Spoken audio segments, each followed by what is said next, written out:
So, good morning, everyone. Good evening to some. So, let us take about, say, 5 minutes to just center our mind home. We can choose breath, we can choose body sensations to bring the mind home. And then we'll listen to the teaching for today.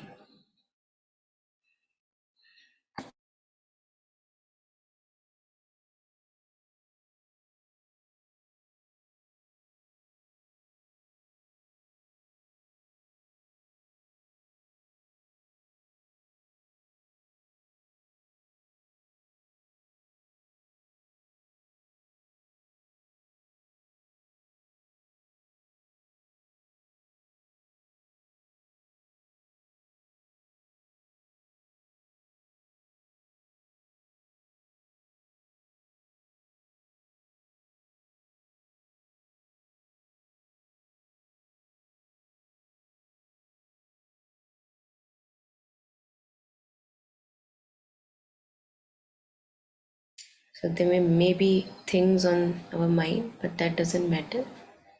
We'll just again and again bring the mind to the breath.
So, breath is the link of our consciousness with this body.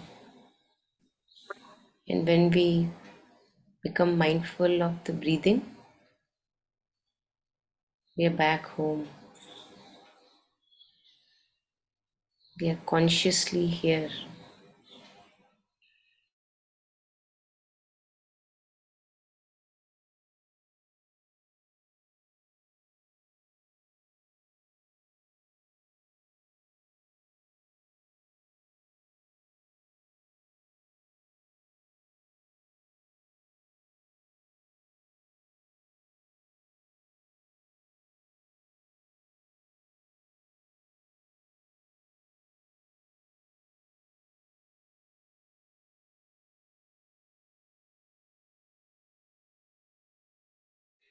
And all the moods, the feelings, the thoughts at this moment, very, very secondary. They are very secondary. We can allow them to just stay, but not listen to them. And my task is to keep bringing the mind home.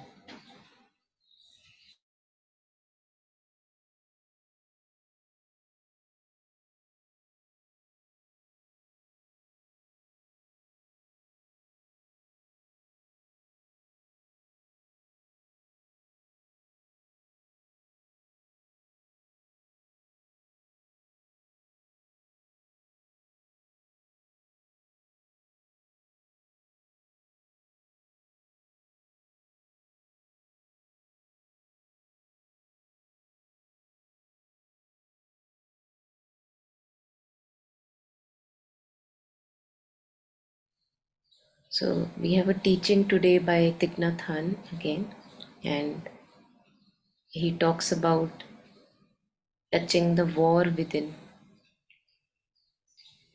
So it's a long teaching. I can put the link later on for all of us to hear. We may not listen it fully, but we'll start at least. So taking it as a meditative teaching, just listen to it meditatively.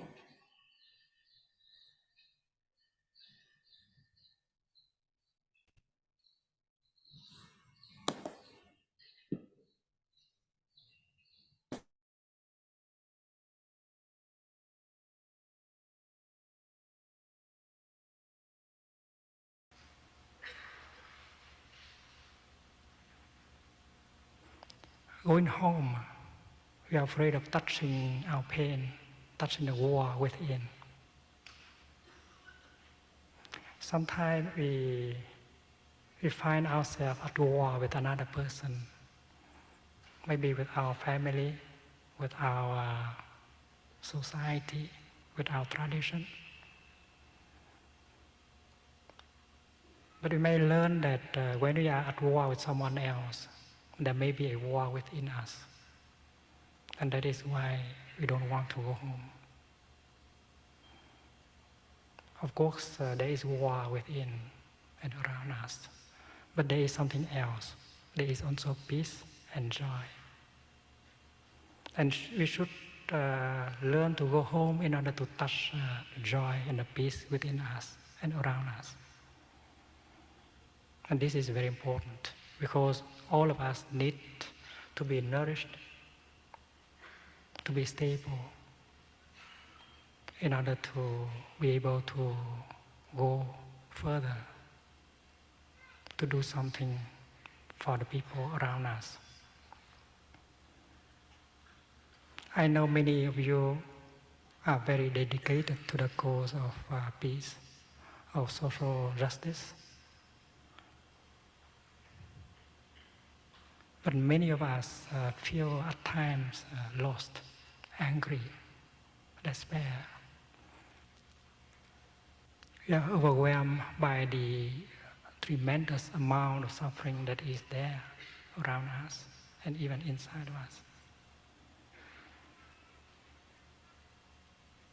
We need a source of energy, a source of peace, of joy in order to counterbalance.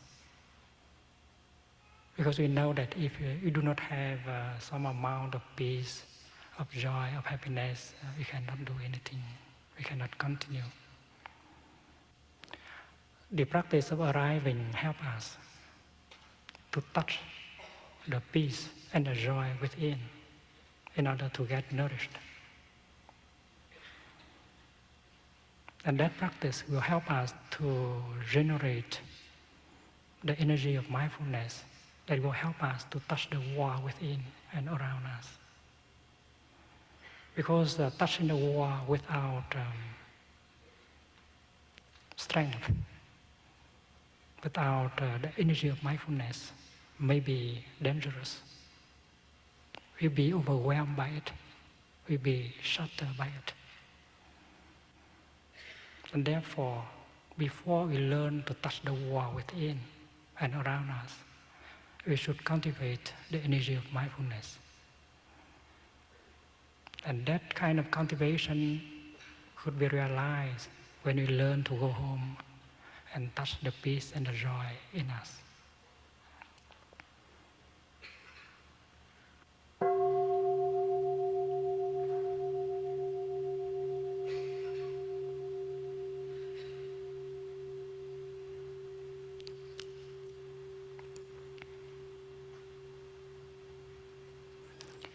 In the Buddhist tradition, we used to talk about our consciousness in terms of seeds, in terms of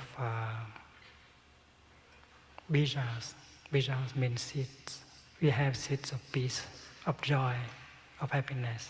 We have seeds of war, of anger, of despair, of hatred in us. There are seeds of peace and joy and loving kindness in us that need to be touched.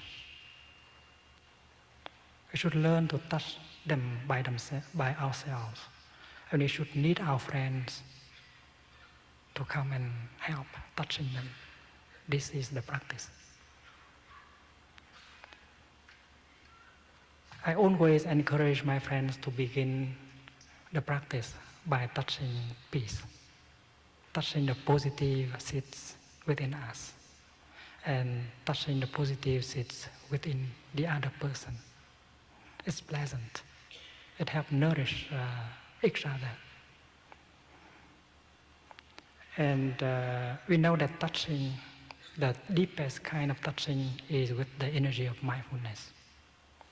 And in Buddhist meditation, to generate the energy of mindfulness, to touch peace, is very crucial. We are encouraged not to touch the war first. We are encouraged not to touch the pain, the despair, the suffering first.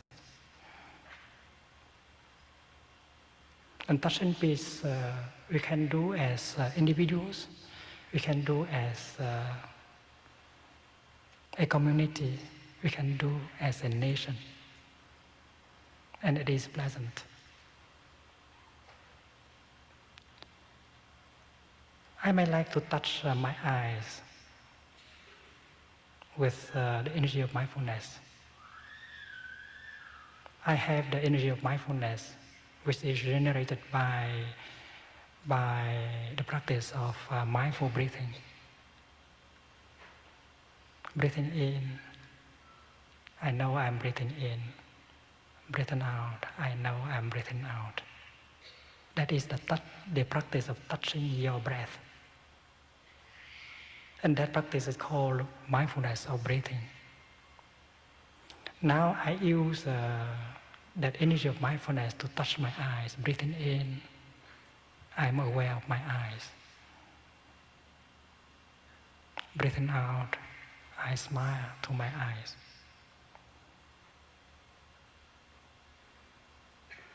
When I touch my eyes with the energy of mindfulness like that, I find out that my eyes are still in good condition. If I touch my eyes deeply, I realize that having eyes in good condition is a wonderful thing. Without my eyes, without the ability to look and see things, I would suffer very much. You only need to open your eyes and look, and you see many wonders of life around us. The blue sky, the beautiful sunset, the face, the eyes, the smile of your beloved ones. You touched these things, these people with mindfulness, and you realize that to be alive, to be able to look at them deeply is happiness.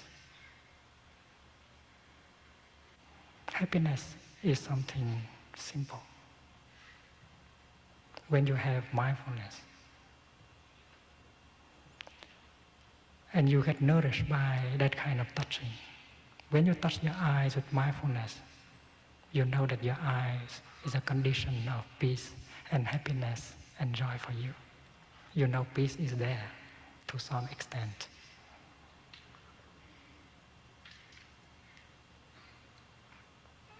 When you notice that there are trees dying, you know that it is a negative thing.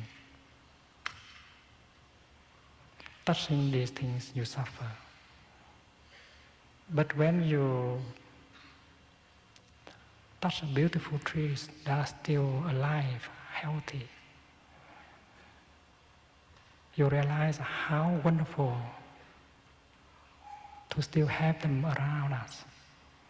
And when you touch these beautiful trees, you get nourished. And you make the vow to do whatever you can in order to protect them, to keep them alive. So touching peace is to give peace a chance. Let us practice this exercise of touching together. Let us touch our heart. Breathing in, I'm aware of my heart. Breathing out, I smile to my heart.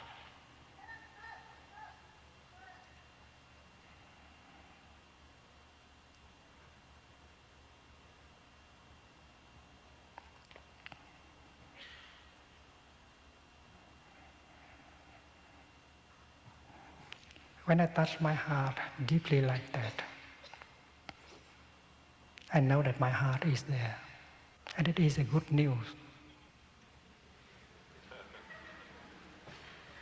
My heart is a condition of peace and well-being and joy for me. But if I don't touch it, I may cause harm to my heart, and I don't get happy. My heart has been working hard day and night to keep me alive, to give me well-being. It pumps the blood, to irrigate every cell of my body. And when I touch it deeply like that, I feel thankful to my heart. My heart is a living thing. And when I touch it with my mindfulness, my loving kindness, my heart will feel it. It feels very comforted by my touching. And if we touch our heart deeply like that, we would know what to do and what not to do in order to support our heart. We know what to eat, what not to eat, what to drink and not what to drink in our daily life in order to be of support to our heart. We find out that smoking is not a very friendly act directed to our heart. We know that drinking alcohol is not a friendly act directed to our heart. And if we continue touching like that, we will stop smoking, drinking alcohol, and we protect the peace, the well-being, and the joy within us. We may spend a lot of time thinking of other things, but we might not have enough opportunity to go back and touch the conditions of peace and well-being inside.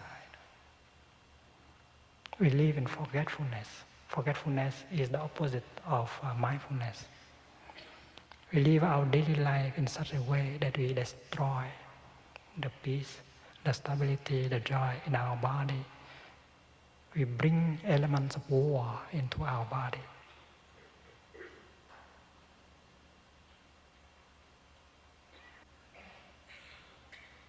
Mindfulness is the capacity to be aware of what is happening in the present moment. If we eat mindfully, if we drink mindfully, if we do things mindfully, but we are under the light of mindfulness, we know what to do in order to bring the elements of peace and joy to our body and to our feelings. We know what not to ingest in order to prevent the toxins, the poisons to enter our body and in our consciousness. And it is possible that we practice that together. If you love me, please help me to be mindful, and please help to touch the positive, healing, and refreshing elements within me. Touch my piece of joy, my seed of joy. Touch the seed of loving kindness in me. Touch the seed of happiness in me. Please do not touch the seed of anger in me. Please do not touch the seed of despair and violence in me. I will suffer, and you will suffer too. So we might like to practice together. Sometimes we suffer a little bit too much and we blame the other person as the cause of our suffering. Our partner, our son, our daughter, our parents. We blame them. We consider them to be the cause of our suffering. But in fact, they do suffer like us too. And our enemy is not the other person. Our enemy is the seed of despair, anger, frustration, fear in every one of us. You are not my enemy. I want you to practice with me in order to help transform the seeds of suffering in me and in you, because we all suffer the same thing. So if partners suffer, we should try not to look at the other person as the cause of our suffering. We should bring together our intelligence, our talent, our mindfulness in order to work for the transformation of the negative things in both of us. The tension that exists between us prevent us from helping each other. Since we know that we are victims of the same kind of suffering, why don't we come together? And my idea of practice is that when we come together, we practice touching the positive things first.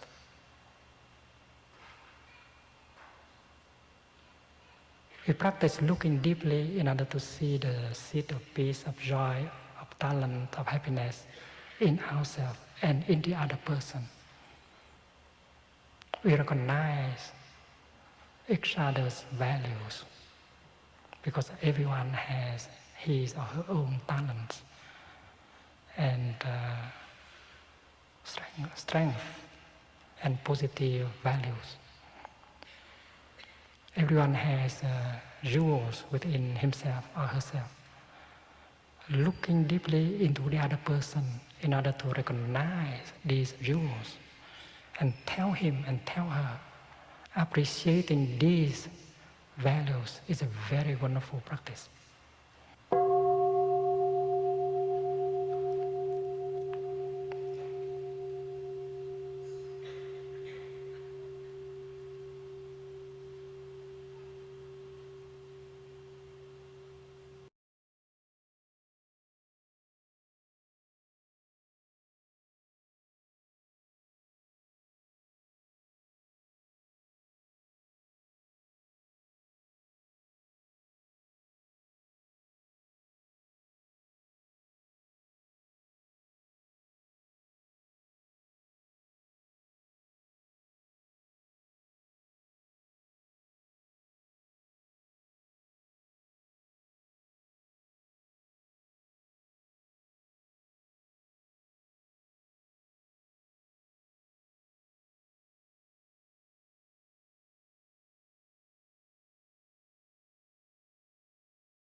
Yeah, so if anyone has anything to share, now is the time.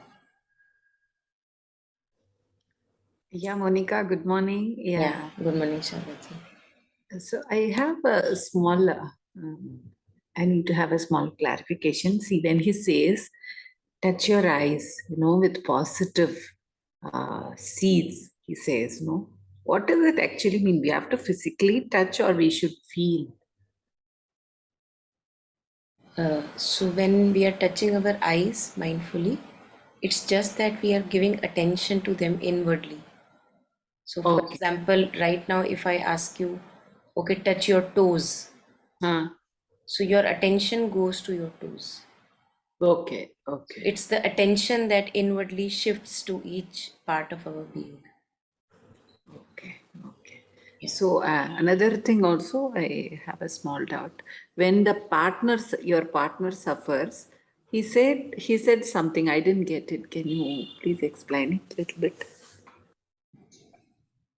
Yeah, so I think what occurs to me here is that we see that how I suffer in my ignorance when I'm lost in my stories, thoughts, and lost in my anger, blame, being victim, blaming others. And I suffer. It's not that it makes me happy. And the same for the other person, because the human mind is the same everywhere we go, no matter wherever on the planet we are. Human mind is the same. And remaining in our ignorance, not knowing who we truly are, not being mindful, not bringing the mind home back to the body, even the partner suffers. So, knowing, understanding this brings me to the same ground, that if someone is angry, for example, suffering out of anger, the other person, he is not doing it knowingly. Knowingly, he would not make himself suffer. It's only when we are not mindful that what we inflict upon us, the torture that we inflict upon us, that we suffer. And the same as the partner also has seeds of anger, blame, all the disturbing elements in him or her, I too have the seeds. And as I too have the seeds of peace, joy, happiness, gratefulness in me, the partner also has the same seeds. So instead of touching a raw nerve in the partner, why not touching the seeds of divinity? For example, I remember in one of the teaching, Alokda was sharing that if someone is angry, so instead of arousing him further in his anger, you can touch the positive. He did not use the word seed, but what he said, that you can touch the positive, the divine in him, that, oh, you are the divine, and I know you know where this is going. So touching the positive seed, that that person knows that he also is not following the right track right now. And then somehow the shift in consciousness can happen when we are not invoking the fire of anger in the other person. Because usually whenever other person reacts with insult or judgment, we also react with insult and judgment, and we take it on ourselves, and the things, they get complicated instead of getting sorted. So if someone is working out of ignorance, and we see, so then I don't need to work out of ignorance, and I know that parallelly that person also has the seeds of positivity in him, divinity within him. And can I, being mindful of, if my mind is there in the body, being mindful, rooted, then I can be conscious and not touch the raw seeds, the disturbing seeds in him, but arouse the positive uh, seeds in him, so that the situation changes and he stops inflicting hurt on himself or herself, along with the outer, which we are only able to do if I myself am rooted. Mostly we lose our rooting when we see the other person in these disturbing phases. So I think the foremost is to maintain my own rooting in myself, and not taking all that's being thrown onto myself, knowing that that person is not doing out of knowledge, he's doing it out of ignorance, he doesn't know any good way. So touching the purest part in him and sharing with him that I know that you have the power to deal with this, and maybe giving some space, and not giving up on another person. We usually give up and we say you are like this, and nothing can happen to you. So not touching that disturbing aspect, instead arousing the positive aspect in the other person. Is that any clear? Yes, yes, Monica. Thank you so much. Yeah. Thank you. Beautiful. Thank you so much for this beautiful video. Yeah. Yeah, it was a beautiful video. Yeah, thank The link. Yeah, we'll you. watch Yes, yes, yes. it. Anything else? Anyone?